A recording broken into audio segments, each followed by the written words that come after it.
Tourism కి విస్తృతంగా ప్రచారం చేస్తున్నారు సినీ నటుడు నాగార్జున. తెలంగాణ టూరిజాన్ని ప్రతి ఒక్కరూ ఆస్వాదించాలంటూ వీడియో రిలీజ్ చేశారు. తెలంగాణ పర్యాటక శాఖ బాధ్యతలు తీసుకున్న senior IAS officer Smita Sabharwal చాలా యాక్టివ్ గా చర్యలు తీసుకుంటున్నారు. 2 రోజుల్లోనే టూరిజం పాలసీని తీసుకొచ్చారు. తెలంగాణ టూరిజం పై స్పెషల్ వీడియోను రిలీజ్ చేశారు. హైడ్రా కూల్చివేతలపై కోర్టులో కేసు వేసిన నాగార్జున ఇప్పుడు తెలంగాణ టూరిజానికి మద్దతుగా ప్రచారం చేస్తుండటం హాట్ టాపిక్ అయింది.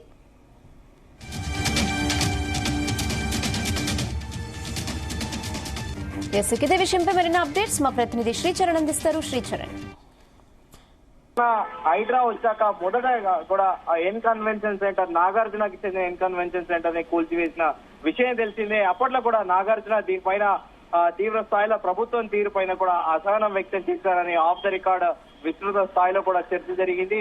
అనంతరం కూడా పుష్ప 2 మూవీ ఏదైతే దుర్ఘటన జరిగిందో ప్రీమియర్ షో సందర్భంగా అనంతరం కూడా అల్లు అర్జున్ ని చిక్కడపల్లి పోలీసులు అరెస్ట్ చేసి ఒకరోజు జైలు కూడా నాంపల్లి కోర్టు 14 రోజుల జ్యుడిషియల్ కస్టడీ కూడా విధించిన విషయం తెలిసిందే. అనంతరం కూడా హైకోర్టు మధ్యంతర బెయిల్ ఇచ్చింది. అనంతరము చాలా రోజులు కూడా ఇటు ఫిలిం ఇండస్ట్రీ వర్సెస్ ప్రభుత్వం అన్న చందన కూడా నడిచింది.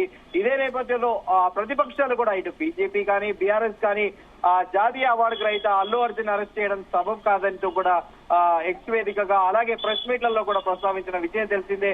ఇదంతా ఒకేతో అనంతరం కూడా ముఖ్యమంత్రి రేవంత్ రెడ్డితో Telangana film development corporation chairman Dil Raju initiate తీసుకొని ప్రభుత్వానికి ఫిలిం ఇండస్ట్రీకి వారధిగా కూడా సినీ పెద్దలందరూ కూడా పోయిన వారం ముఖ్యమంత్రి రేవంత్ రెడ్డిని కలిసిన విషయం తెలిసిందే.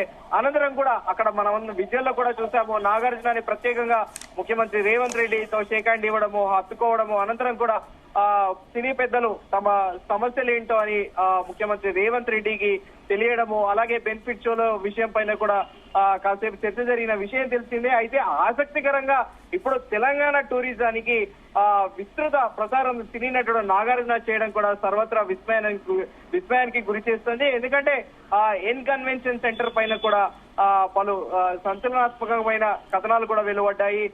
గతంలోనే ముఖ్యమంత్రి రేవంత్ రెడ్డి ఎప్పుడైతే అసెంబ్లీలో ప్రతిపక్ష టీడీపీ పార్టీలో ఎమ్మెల్యేగా ఉన్నప్పుడే ఇదే అంశాన్ని లేవనెత్తారో అప్పటి నుంచి కూడా దీన్ని ట్రాక్ చేస్తున్నారో ఖచ్చితంగా కూడా ఆనాడే ముఖ్యమంత్రి ఎమ్మెల్యేగా ఉన్ననాడే రేవంత్ రెడ్డి నిశ్చయించుకున్నాడని ఎన్ కన్వెన్షన్ సెంటర్ ని కూలగొట్టాలని కూడా అప్పట్లో విస్తృత స్థాయిలో చర్చ నడిచింది. కానీ తాజాగా తెలంగాణ టూరిజాన్ని సినీ నటుడు నాగార్జున ప్రమోట్ చేయడంపై సర్వత్రా చర్చనీయాంశంగా మారింది. తెలంగాణ టూరిజాన్ని ప్రతి ఒక్కరూ ఆస్వాదించాలంటూ కూడా ఒక వీడియో రిలీజ్ చేశారు నాగార్జున.